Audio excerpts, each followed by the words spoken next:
Unconditional லவ்னா எதுங்க? இந்த காலத்தில் நம்ம எல்லாம் பண்ணுறோமே அதுவா? இந்த வீடியோ பாருங்கங்க. இந்த வீடியோ பார்க்கும்போது அவ்வளோ பெயினாக இருக்கும்.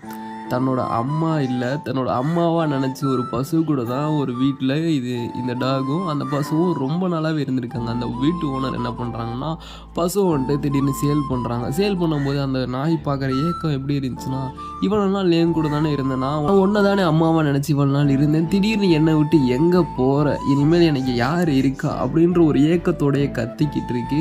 கத்திட்டு அந்த மாடையுமே கூட்டு போயிடுறாங்க. கொஞ்ச நேரம் இருந்து பார்க்குது, இந்த வீட்டில் நான் இவ்வளோ நாள் இருந்தேன், என்னோடய அம்மாவாக நினச்சி அவங்க கூட தான் இருந்தேன், அவங்களே பிரிச்சுட்டிங்க, இதுக்கு மேலே இந்த வீட்டில் எனக்கு இடம் இல்லைடான்னு சொல்லிட்டு அந்த வித்த இடத்துக்கே தேடி ஓடி போயிட்டு அந்த மாடை வந்துட்டு சுற்றி வருது. என்னை விட்டு எங்கேயும் போகாதே, நீ நான் உன்னை விட்டு எங்கேயுமே போக மாட்டேன்னு. விலங்குகள் காட்டுற அன்புக்கு ஒருத்தருமே ஈடாக முடியாதுங்க.